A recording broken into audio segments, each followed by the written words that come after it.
Hello. Sorry, ரொம்ப long time ஆயிடுச்சுன்னு நினைக்கிறேன். லாங் டைம் நோ சி அப்படின்ற மாதிரி. Oh, sorry. பஸ் good morning, good afternoon, good evening, even good day கூட சொல்லிப்போம். ஏன்னா எப்போ இதை பார்த்துட்டு நீங்கள் இருப்பீங்கன்னு தெரியாது. ஒரு சில பேர் வந்து நைட்டு தூங்க போகும்போது அப்படியே பார்த்துட்டே தூங்குவோம் அப்படின்னு. ஏன்னா ஒரு காலத்தில் நான் அப்படி பண்ணியிருக்கேன். Not now. So good morning, good evening, good afternoon, good night எல்லாம் சொல்லிப்போம். Okay. So I am myself Gokula Krishnan from Benevolent IAS academy. Okay, இன்னைக்கு நம்ம என்ன பார்க்க போகிறோம் அப்படின்னா, எல்லா டாப்பிக்குக்கும் ரிலேட் ஆகிற மாதிரியான ஒரு area which is water. Because maybe சொல்கிற மாதிரி life life depends on water, right?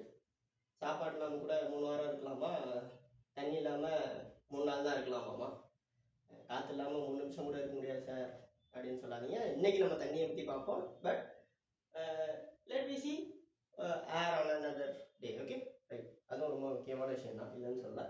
Right, okay. இந்த சார்ட்டுக்கெலாம் முன்னாடி ஃபர்ஸ்ட் ஏன் வாட்டர் ஆஸ் அ பேஸ் வந்து நம்ம எடுக்கிறோம்? ஏன்னா வாட்டர் பொல்யூஷன் அப்படின்னு மொத்தமாக பேசிட்டு போகாமல் ஒரு பர்டிகுலர் ஏரியாவை பார்க்காம வாட்டர் ஆஸ் அ ஹோல் அப்படின்ற மாதிரி ஏன் எடுக்கிறோம் அப்படின்னா, water is a resource.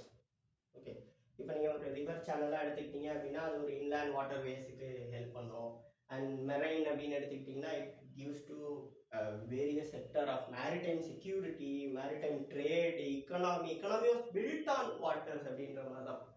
Okay, நம்ம பார்த்தது இல்லையா, சோலாவுடைய நேவல் ஃப்ளீட் போனதுக்கப்புறம் இந்தியா வாஸ் டேக்கன் ஓவர் அப்படின்லாம் வரலாற்றில் படிப்போம். Okay, so water plays a very important role.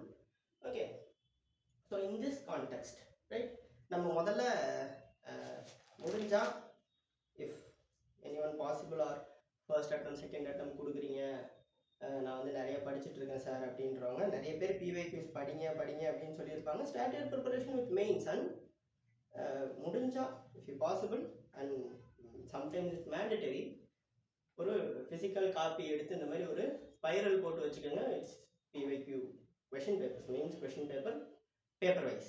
Okay, right. Let's see in paper 3. Okay, so கடைசியாக 2025ஓட கொஷின் பேப்பர். ஓகே, என்ன கேட்டிருக்காங்க? Examine the factors responsible for depleting groundwater in India. What are the steps taken by government to mitigate such depletion of groundwater? Okay, so அடுத்த question. Seawater intrusion in coastal aquifers is a major concern in India. What are the causes of seawater intrusion and the remedial measures to combat this hazard? Okay, this is so far 2025. ரெண்டு question almost water சம்பந்தமாவே நீங்க எவ்வளவு mark? It's approximately இது ஒரு 10 mark, இது ஒரு 15 mark, 25 mark. It's from a single topic. And 2024 question paper it comes under 3 questions. Okay, first explain the role of millet for ensuring health and nutrition security in India. Sir இது எப்படி sir வாட்டர்ல வரும் அதுக்கும் நம்ம வருவோம். ஓகேவா? Industrial pollution of river water is a significant environmental issue in India. Discuss the various mitigation measures to deal with this problem and also the government initiatives in this regard. So அடுத்து மூணாவது question. What are the major challenges faced by Indian irrigation system in recent times? State the measures taken by the government for effective irrigation management. Okay, கடைசியா நாலாவது question இருக்கு. The world is facing an acute storage sorry I missed it. The world is facing an acute shortage of clean and safe fresh water. What are the alternative technology which can solve this crisis? Briefly discuss any 3 such technology citing their key merits and demerits. எப்படி பார்த்தாலும் okay, இதுல ஒரு 50 mark 2024ல ஒரு 50 mark, 2025ல ஒரு 25 mark, அப்ராக்சிமேட்டா ஒரு 20 to 30 marks is based on this vital topic of water. சரி, எப்படிதான் sir இதுல மட்டும் தானா? இல்ல, நம்ம சிலபஸ்ல எடுத்து பார்த்தோம்னா என்னது paper 2. Okay, salient features of Indian society-ல நம்ம என்ன பார்க்குறோம்? Population and associated issues. Because water is very limited and we are exploding in population. That's why it's became a crisis. Okay, so poverty and developmental issues.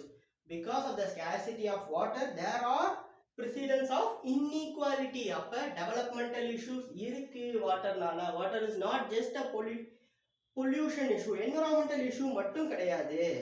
urbanization. Okay, urbanization, மக்கள் நிறைய வந்துட்டாங்க. but what about the drinking water problem? as taking Chennai as an example, மழை வந்துச்சு அப்படின்னா வெள்ளக்காடா போயிருது. ஆனா வெயில் வந்துருச்சு, சம்மர் சீசன் வந்துருச்சு அப்படின்னா ஐயோ சென்னையில நல்ல தண்ணி கிடைக்க மாட்டேங்குது அப்படின்னு சொல்லி பிரச்சனை பண்ணிட்டு இருக்காங்க. அப்போ water is a major resource. ஓகேவா? as taking it as a resource, நம்ம அடுத்து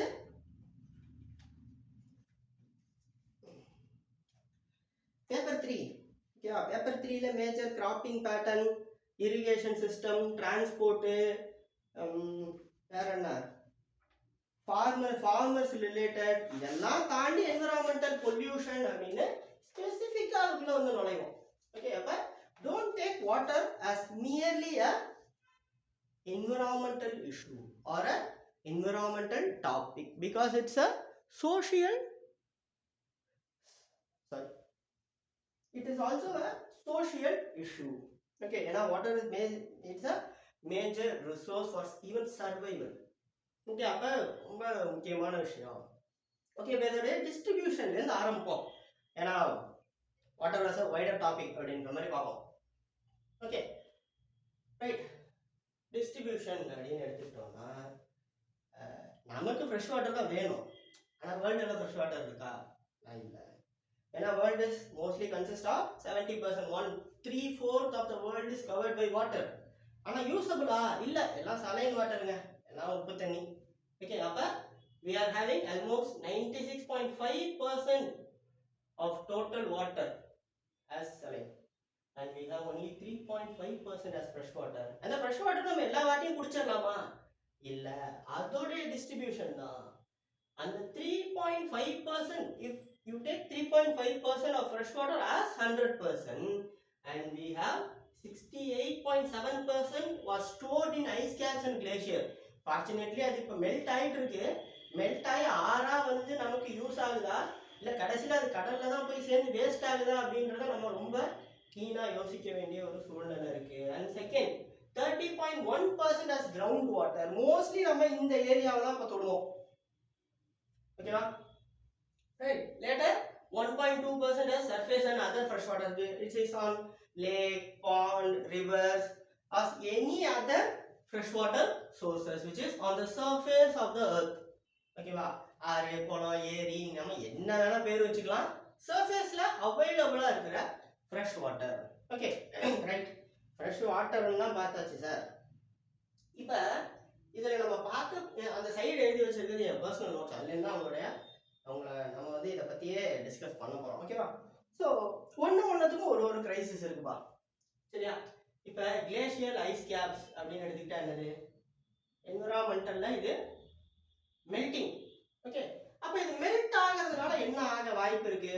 it can rise sea levels. அப்போ low lying islands they are in big threat. Okay, அப்போ லோ லேண்ட் ஐலாண்ட் ட்ரீட்டி அப்படின்லாம் போட்டு வச்சிருக்கிறோம். மால்தீவ்ஸ்ல, அதாவது மால்தீவ்ஸே காணா போற சூழ்நிலை வந்தா இந்தியா மால்தீவ்ஸ் மக்களை அடாப்ட் செய்து கொள்ளும் அப்படின்லாம் பேசி வச்சிருக்கோம். நம்ம இருக்கிற பாப்புலேஷனே நம்மளால தாங்க முடியல. அப்ப இது it will give a migrational crisis, population crisis, அந்த மாதிரி நிறைய ப்ராப்ளம்ஸை நம்ம ஃபியூச்சர்ல ஃபேஸ் பண்றதுக்கான ஒரு ஓப்பன் கேட்வேவா இது இருக்கு. ஓகேவா? ஸோ அடுத்து சர்ஃபேஸ் வாட்டர். என்ன சார் கிரவுண்ட் வாட்டர் தொடங்கலன்னா வருவோம். சர்ஃபேஸ் வாட்டர்ல என்ன ப்ராப்ளம்? ஓகே, சர்ஃபேஸ் வாட்டர் நம்ம என்னதான் சொல்றோம்? We are speaking about majorly of rivers, which is a natural drainage system, and lake, pond. வேற என்ன எக்ஸ்ட்ரா எக்ஸெட்ரா போட்டுருவோமா? ஓகே, நிறைய இருக்கு. Take it as an etc. Okay, right. அப்ப இதெல்லாம் என்ன ப்ராப்ளம்? நம்ம industrial effluences. Okay, untreated industrial waste வாட்டர்ஸை நம்ம மிங்கிள் பண்றோம். அண்ட் செகண்டரி, இதுதான் ரொம்ப முக்கியமா சொல்லணும். செகண்டரின்னு சொல்றதை விட அக்ரிகல்ச்சரல் வேஸ்ட் ஃபெர்டிலைசர் தூக்கி நம்ம அடிச்சு தூவிடுறது. அப்புறம் என்ன ஆகும்? சர்ஃபேஸ் ரன் ஆஃப்ல அது போய் ஃப்ரெஷ் வாட்டர் சோர்சஸை கண்டாமினேட் பண்ணுது. ஓகேவா? இதோட அவுட்கமாக தான் என்விரான்மெண்ட்ல என்ன படிப்போம்? யூட்ராஃபிகேஷன் அப்படின்ற ஒரு டேர்ம் படிப்போம். ரைட், அதை பற்றி நம்ம இப்போ இங்கே உட்காந்து பேசிக்கிட்டு இருந்தோம் அப்படின்னா நான் ஒரு 3 மணி நேரம் கிளாஸ் எடுப்பேன். பார்க்க நீங்கள் ரெடினா கமெண்ட்ல சொல்லுங்க. நம்ம இன்னொரு நாள் மொத்தமாக சேர்த்து வச்சு பார்ப்போம். Okay, let's focus on groundwater for this session. Okay, groundwater. What is groundwater? இப்ப நல்லா பாத்துங்க, ஜியோகிராஃபிலையும் சரி எக்கனாமிலையும் சரி ஒரே ஒரு விஷயத்தை நல்லா நோட் பண்ணுங்க. If you make so much of pictorial presentation, your paper will be much more appetite. ஒரு மாதிரி பார்க்கவே நல்லா இருக்கும். ரைட், ஸோ இப்போ நம்ம என்ன பண்றோம்? வாட்டர் சைக்கிள்ல ஒரு மலை இருக்கு, இங்கேருந்து ஒரு சர்ஃபேஸ் போகுது, இங்கேருந்து ஒரு பாண்ட் இருக்கு அப்படின்னு நம்ம வரைவோம் கொஞ்சம் கொஞ்சமா. ஓகேவா? மழை பெய்யுது, சர்ஃபேஸ் ரன் ஆஃப் நடக்குது,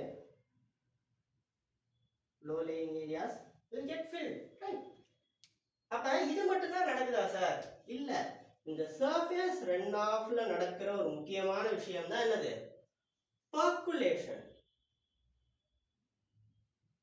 ஆர் இன்ஃபில்ட்ரேஷன் அப்படின்னு சொல்லுவாங்க.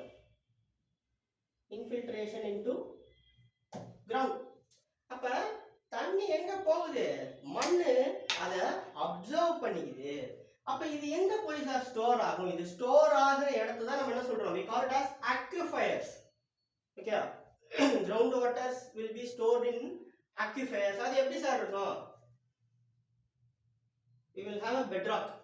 bedrockன்றது ஒண்ணும் கிடையாது, எரோட் பண்ணாத பேரண்டல் ராக், ரொம்ப பெரிய சேஞ்சஸ்லாம் ஏற்படாத கிரானைட் ராக் மாதிரின்னு வச்சுக்கோங்களேன்.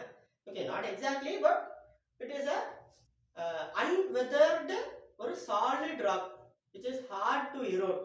அப்ப அதை தாண்டி இந்த பர்குலேட்டட் வாட்டர்னால போக முடியாம இந்த இடத்துல என்ன ஆகும்? அதோடைய கேவிட்டிஸ்ல ஒரு பாக்கெட்டா ஸ்டோர் ஆயிடும்.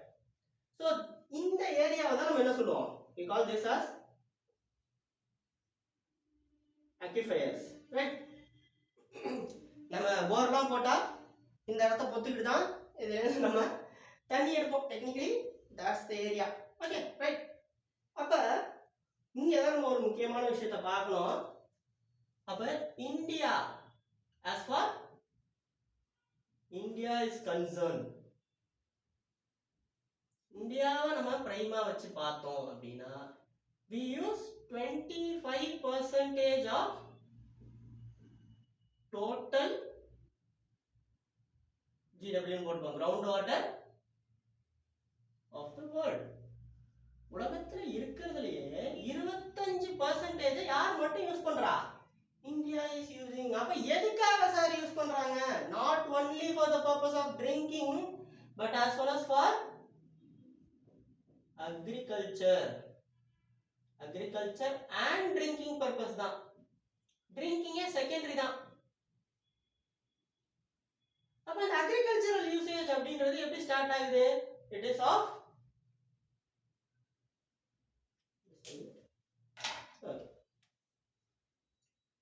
this is of wells as well as நம்ம போடுற borewells. நேச்சுரலா நம்ம சாதாரண மண்ணை மட்டும் நோண்டி ஒரு கிணறு தோன்றதா இருந்தாலும் இல்ல போர்வெல் மோட்டர் வச்சு தண்ணி எடுக்கிறதா இருந்தாலும் it is all based on the ground water. அப்ப இதுல என்னதான் சார் பிரச்சனை உங்களுக்கு?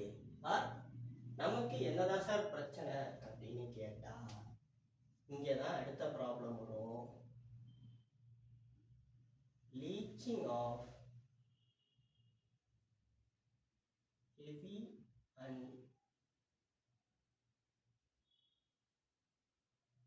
toxic metals into groundwater. Right? அப்ப நம்ம பூமியில கிடைக்கிற எல்லா எலமெண்ட்டும் will be mixed in the soil. அப்ப இந்த ரன் ஆஃப் பெர்குலேஷனும் நடக்கும்போது என்ன நடக்கும் அப்படின்னா அதிகமா நம்ம இதை யூஸ் பண்ண ஆரம்பிச்சோம் ஆரம்பிச்சிட்டோம் அப்படின்றப்ப there will be a leaching. கொஞ்சம் கொஞ்சமா அந்த மண்ணு அந்த தண்ணியோட கரைய ஆரம்பிக்கும். அப்ப that will be contaminated with heavy metals like mercury, uranium, lead, arsenic மாதிரியான metals ஆல அது pollute செய்யப்படும். This we called as groundwater pollution. Okay. ஒரு சில டிசீசஸ்லாம் இருக்கு, இதெல்லாம் ப்ரிலிம்ஸ் பாயிண்ட் ஆஃப் வியூல ரொம்ப முக்கியம்.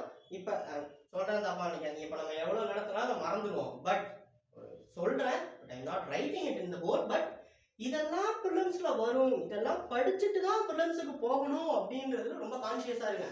ஓகே, இப்ப மெர்க்குரி இருக்கு அப்படின்னா mercury will leads to the Minamata disease, which is a nervous disorder. Okay, and if you take it as uranium will leads to the kidney dysfunctionalities, right? lead இருக்கு, lead neural disorders உருவாக்கக்கூடியது. nitrates இருக்கு, nitrates is mostly because of the fertilizers what we use, right?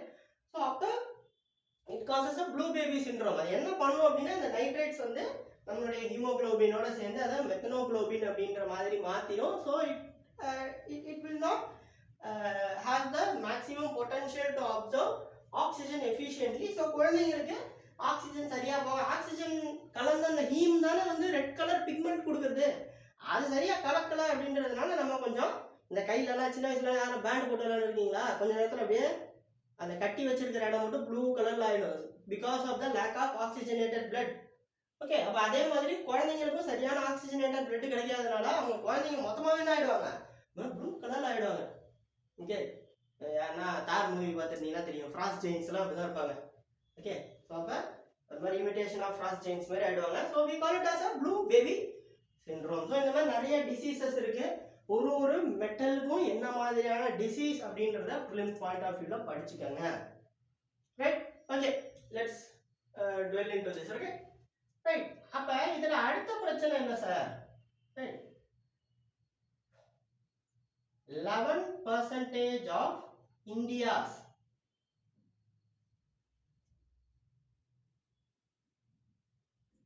groundwater aquifers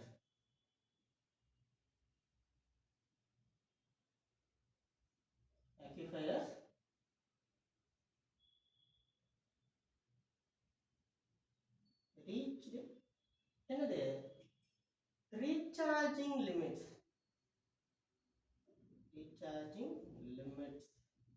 அதாவது இப்ப நான் ஒரு அக்வேஃபைர்ல தண்ணி எடுக்கிறேன்ப்பா, இந்த தண்ணியை நான் எடுத்ததுக்கு அப்புறம் இதே பர்குலேஷன்னால அது ரீசார்ஜ் ஆயிடுது அப்படின்னா அது பிரச்சனை கிடையாது. கிரவுண்ட் வாட்டர் டெப்ளீஷன் அப்படின்ற ஒரு விஷயமே நடக்க. டெப்ளீஷன்னா குறைஞ்சு போறது, கிரவுண்ட் வாட்டர் குறைஞ்சு போகாது. நான் 10 லிட்டர் எடுக்கிறேன், மழை பெஞ்சு 10 லிட்டர் உள்ள போயிடுச்சு அப்படின்னா நெட் என்னது ஜீரோ. நான் 10 லிட்டர் எடுத்தேன், 10 லிட்டர் போட்டேன், அப்ப டெப்ளீஷன் நெட் டெப்ளீஷன் ஜீரோ அப்படின்னு போயிடுவேன். பட் இப்ப என்ன ஆகுது, இந்த பர்குலேஷன் நம்ம கம்மி பண்ணிட்டோம் பிகாஸ் ஆஃப் கான்கிரீட்டைசேஷன். வீட்டை சுத்தி மண்ணே தெரியக்கூடாது, அபார்ட்மெண்ட்டை சுத்தி விழுந்தா சிமெண்ட் தரையில விழுந்து காலை தேஞ்சாலும் பரவாயில்ல, எனக்கு வந்து மண் ஆயிட்டு நான் வீட்டுக்குள்ள வர மாட்டேன்னு சொல்லிட்டு சுத்தி என்ன பண்றது, கான்கிரீட் போடுறது. இப்பெல்லாம் அப்படியே டிசைனர் கான்கிரீட்லாம் போடுறோம். பட் என்விரான்மெண்டலா ஃப்ரெண்ட்லியான்னு கேட்டா இல்லைன்னு தான் சொல்லிக்கணும். And construction works as a developing நேஷனாவே நம்ம என்ன பண்றோம், நிறைய ரோடு போடுறோம்.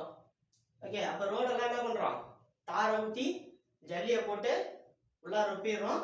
பட் இட் ஆக்சுவலி ஒரு மாதிரி எப்படி சொல்றது, it makes some difference in the percolation limits. Okay, தண்ணி மண்ணிலே போய் சேராது. ஓகே, ட்ரைனேஜ் இருக்குனால ட்ரைனேஜ் எவருமே கான்கிரீட் தான் கட்டி வச்சிருக்கோம். அப்ப அது எங்கேயாவது போய் ஊத்ததான் முடியுமோ ஒழிய கொஞ்சம் கொஞ்சமா அந்த இடத்துல மண்ணுல பர்குலேட் ஆகுமானா ஆக மாட்டேங்குது. அப்ப almost 11% of Indian aquifers have reached their rechargeable limits. Rechargeable limits தாண்டி நம்ம எடுத்துட்டு இருக்கோம், which is the biggest sign for groundwater depletion and which leads to the leaching. ஓகேவா? சோ அப்ப எவ்வளவு பேர் தான் சார் இத நம்பி இருக்கிறாங்க அப்படின்னா 60 crore out of 140 crore, 140, 145, 146 ன்னு சொல்லுவாங்க. அப்ராக்சிமேட்டா 140 ன்னு எடுத்துக்கணுமா. 60 crores out of 140 crores people India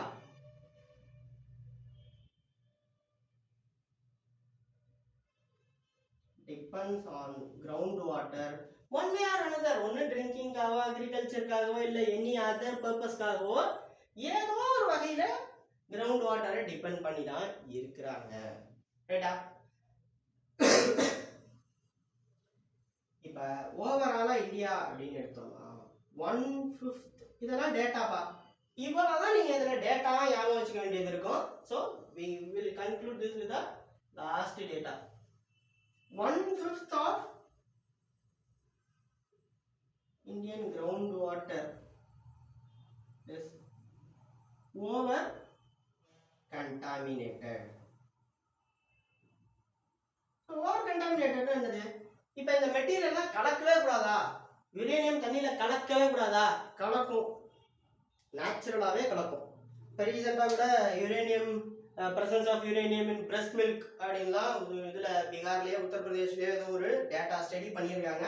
don't panic அப்படின்லாம் அவங்க ரிசர்ச்சர்ஸே சொல்லியிருக்காங்க. ஏன்னா 30 மில்லிகிராம் பர் லிட்டர் அப்படின்றது தான் வந்து millimole, I think millimole per litre அப்படின்றது தான் வந்து பெர்மிசபிள் லிமிட். இருந்தது 3 மில்லிமோல் தான். பட் அதுக்கே நம்ம ஐயோ பிரஸ்ட் மில்க் வரைக்கும் யுரேனியம் வந்துருச்சு, பேபிஸ்க்கு வந்து பிரஸ்ட் ஃபீடிங் பண்ணாதீங்க அப்படின்லாம் சொன்னாங்க. But it is very healthy. பேபியோடைய இம்யூன் சிஸ்டம் டெவலப்மெண்ட்டுக்கும் அதோடைய க்ரோத் அண்ட் காக்னிட்டிவ் டெவலப்மெண்ட்டுக்கும் ரொம்ப முக்கியம் அப்படின்றது பிரஸ்ட் ஃபீடிங். அதனால அதுக்கு ரொம்ப பேனிக்லாம் ஆகாதீங்க, அந்த மாதிரிலாம் எதுவும் நடக்காது அப்படின்னு அந்த ரிசர்ச்சர்ஸ் டீமே வந்து சொல்லி ஒரு எக்ஸ்பிளனேஷன் கொடுக்குற சிச்சுவேஷனை உருவாக்கியாச்சு. அப்போ நேச்சுரலாகவே என்ன ஆகும்? there will be some amount of leaching. ஆனா இங்க என்ன பிரச்சனைனா permissible limit over contamination தான் ப்ராப்ளம். ஓகேவா? சரி சார், இப்போ இது ஒரு என்விரான்மெண்டல் இஷ்யூவா? Just a mere environmental issue அப்படின்னு கேட்டா இல்ல அப்படின்றது தான் பதில். ஓகேவா? அப்ப இந்த இல்லன்ற பதில் ஒண்ணு இருக்குல்ல, ரைட்? அப்ப இந்த இல்ல அப்படின்ற பதில நான் எப்படி சப்ஸ்டான்ஷியேட் பண்ண போறேன்? Okay, it is not a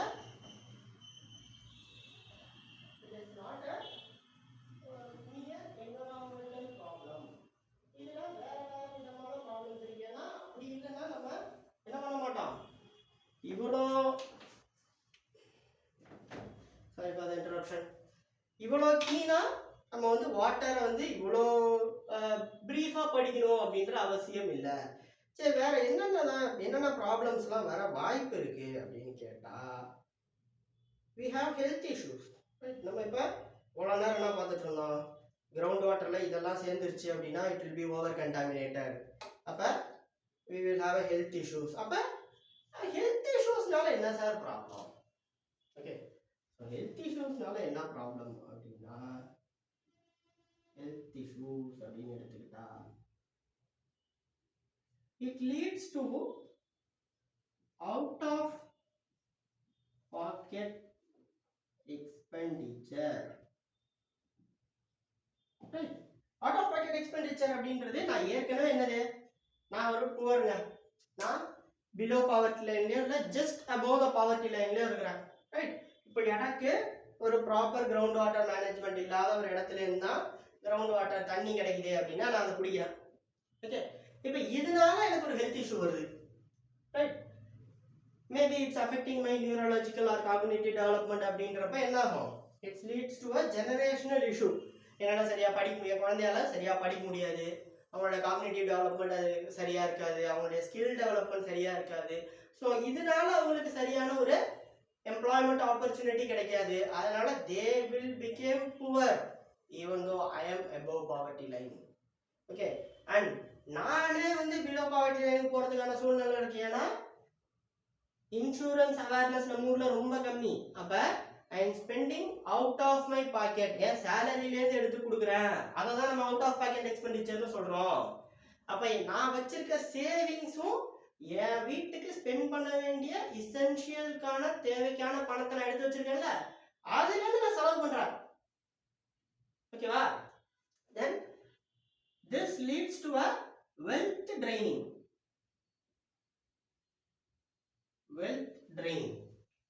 Excuse me.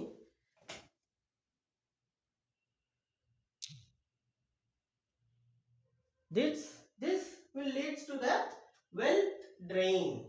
ஓகேவா? அப்ப இந்த wealth drain ஆவறதுனால சப்சிக்வெண்டா என்ன ஆகும்? human capital எப்படி சொல்றது, ட்ரெயின் சொல்லலாமா? ஹியூமன் கேபிட்டல் ட்ரெயின் ஆகும். ஏன்னா ஒரு ப்ராப்பர் ஹெல்த் இல்லாத ஒரு ஹியூமனா என்னால ஒரு ப்ராப்பர் ரிசோர்ஸ் அப்படின்னு சொல்ல முடியாது. ஒரு ப்ராப்பர் காக்னிட்டிவ் டெவலப்மெண்ட் இல்லாத ஒருத்தரை நான் என்ன சொல்ல முடியும்? ஒரு ஒரு நல்ல ஆளுங்க, ஒரு is a big resource for myself அப்படின்னு சொல்ல முடியுமா?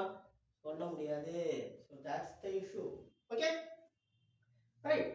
இப்ப அடுத்து சரி, இது பெரியவங்களுக்கு மட்டும்தானா அப்படின்னா அடுத்து குழந்தைகளுக்கு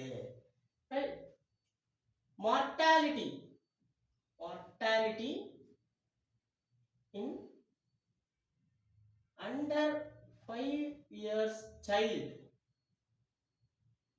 is increasing.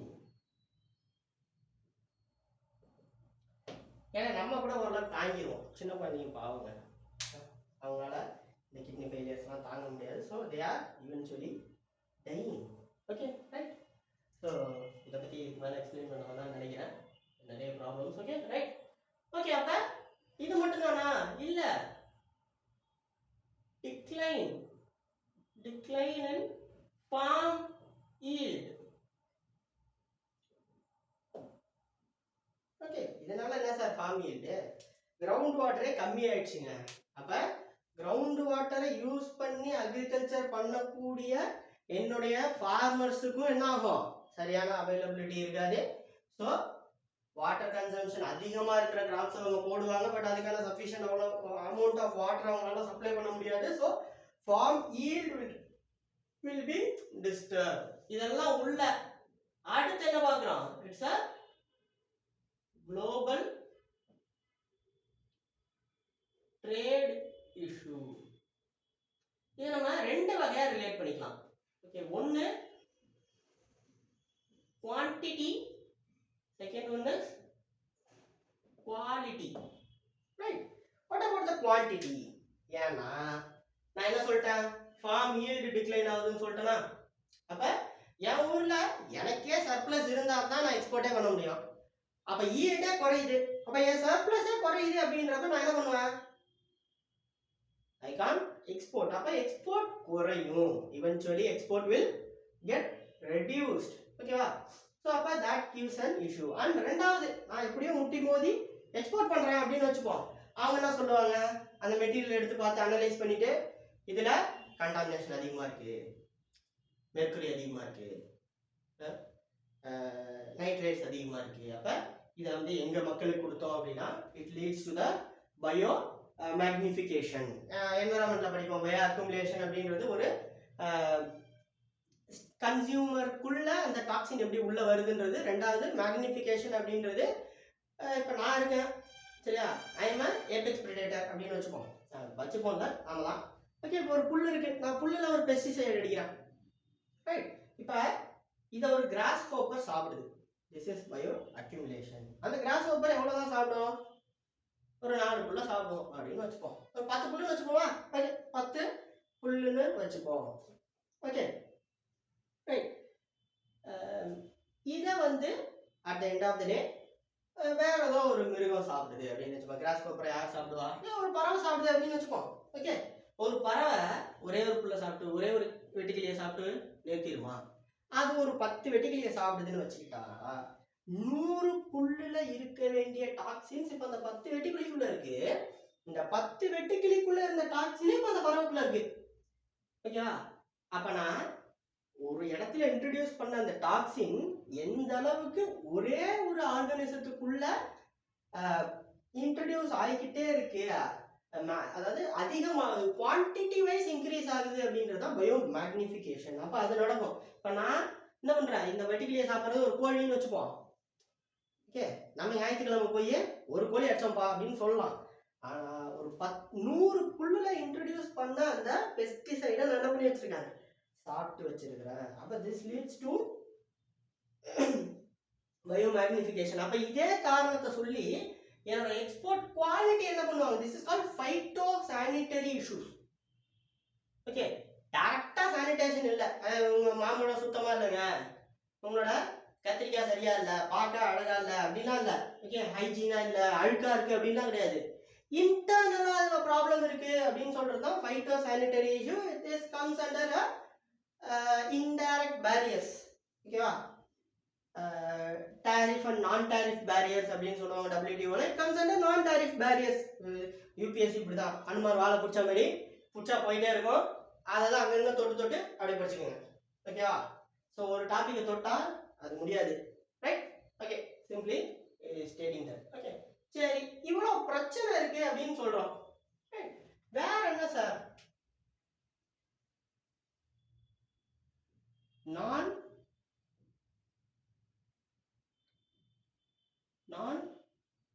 equitable growth and lifestyle. சரி, இப்போ இதுல இருந்து நான் எப்படி காப்பாத்திக்கிறது? தண்ணி தானே, ஒரு ஃபில்டர் வாங்கி மாட்டுங்க, எல்லாம் சரியா போயிடும். சரி, வாங்கி மாட்டினா சரியா போயிடும். ஏற்கனவே என்னது, காசு இல்லை, பிலோ பாவர்ட்டி லைன்ல இருக்கேன்னு சொல்றோம் ஒருத்தன்ட்ட போய் நீ ஃபில்டர் வாங்கி மாட்டினா சரியா போயிடும்னு சொல்றது எவ்வளோ மோசமா இருக்கும். அவனை காப்பாற்ற வேண்டியதுதான் நம்ம கடமை. இப்போ நம்ம என்ன பண்றோம், அவனை கை கழுவிடுறோம். அப்ப என்ன நடக்குது, ஒரு ரிச்சா இருக்காரு, அவரால் இந்த ஃபெசிலிட்டிஸ் அவைல் பண்ண முடியுது, அவர் ஃபில்டர் வாங்கி மாட்டிடுறாரு. அவர் ஏற்கனவே புவர் இல்லை, but he is not affected by it. But again அப்படியே வைஸ் வர்சாவா பார்த்தா, ஏற்கனவே ஒருத்தர் புவர், அவருக்கு இருக்கிற அவைலபிள் ரிசோர்ஸஸை மட்டும்தான் அவரால் யூஸ் பண்ண முடியும். அந்த ரிசோர்ஸ் கண்டாமினேட் ஆயிடுச்சு, அந்த ரிசோர்ஸை அவர் சரி பண்ணிக்கிறதுக்கான ஃபினான்ஷியல் ஸ்டெபிலிட்டி அவர்கிட்ட இல்லை, அதனால அவர் அதே ரிசோர்ஸை யூஸ் பண்ண வேண்டிய சூழ்நிலை இருக்கு. அதனால அவருக்கு ஹெல்த் இஷ்யூஸ் வருது, அவுட் ஆஃப் பாக்கெட் எக்ஸ்பெண்டிச்சர் வருது, வெல்த் ட்ரெயின் வருது, அதனால அவரும் புவரா இருக்காரு. Due to this health issues அவருடைய ஜெனரேஷனும் புவரா இருக்கிறதுக்கான ஒரு possibility is getting opened up. அப்ப இது ஒரு ஈக்விட்டபிள் growth-ஆவே இருக்காது அப்படின்றது தான் இதுல இருக்கிற மிகப்பெரிய பிரச்சனை. ஓகேவா, அப்ப இன்இக்வாலிட்டி வில் ப்ரிவைல். சரி சார், இவ்வளவு பேசுறோம், என்னதான் பண்றது? What's the way forward?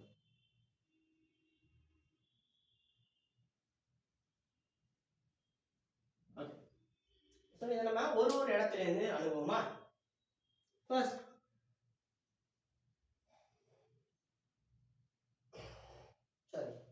First primary sector அக்ரிகல்ச்சர்ல இருந்து மானிட்டர் ஆன் அக்ரிகல்ச்சர், அகைன் போட்டுக்கிறேன். Okay, subsidy and input credit. வேற என்ன சொல்லலாம்?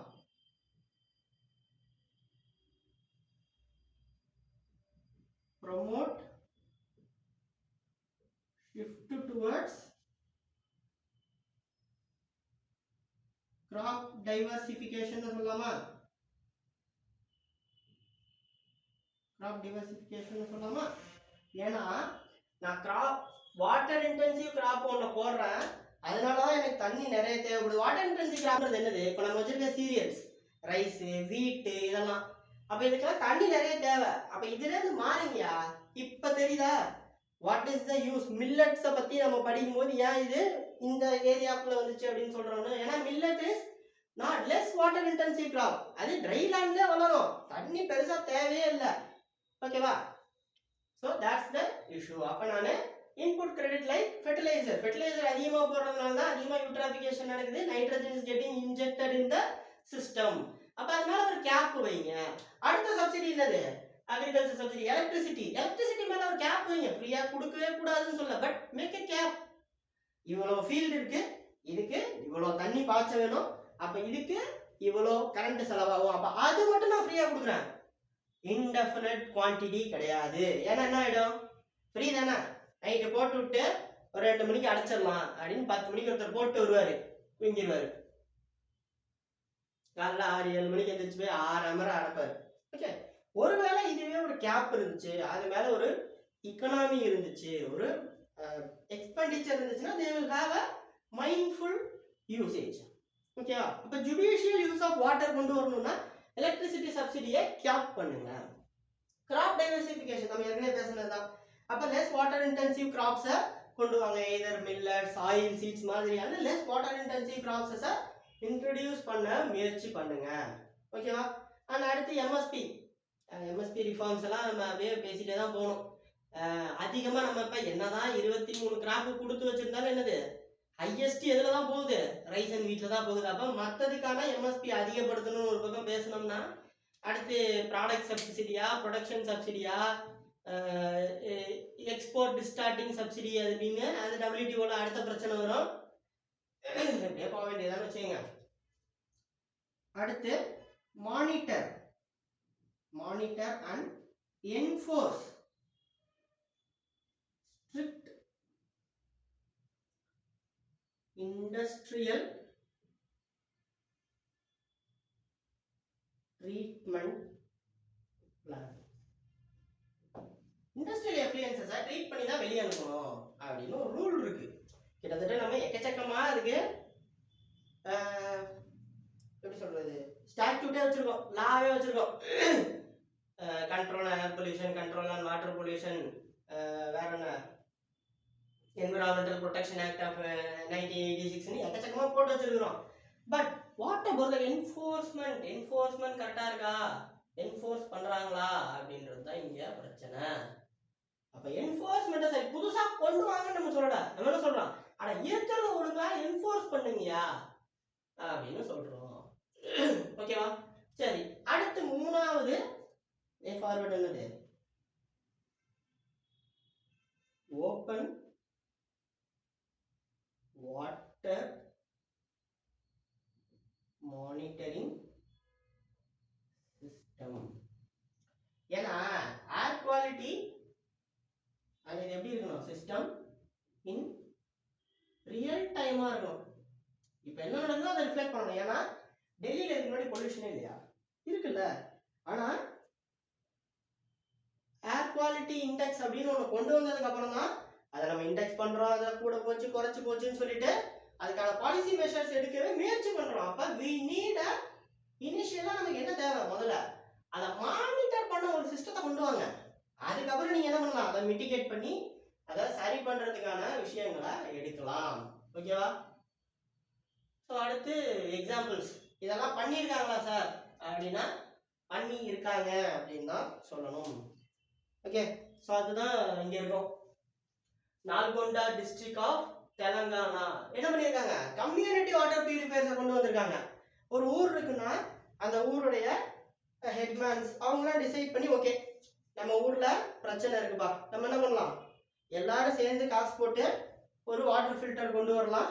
இந்த ஃபில்டர்ல ஃபில்டர் ஆன வாட்டர் தான் என்ன ஆகும், அந்த டேங்க்ஸ்ல ஸ்டோர் ஆகும். அந்த வாட்டர் தான் நம்ம என்ன பண்ணுவோம், நம்ம கிராமமே யூஸ் பண்ணுவோம் அப்படின்ற மாதிரியான ஒரு சிஸ்டத்தை கொண்டு வந்திருக்காங்க. And Punjab and Haryana one of the ஒரு மாதிரி water deficit region which is using water intensive crops. அதுவும் 3 வாட்டி பண்ணுவாங்க, ரைஸ் வீட்டு ரைஸ் அப்படின்ட்டு.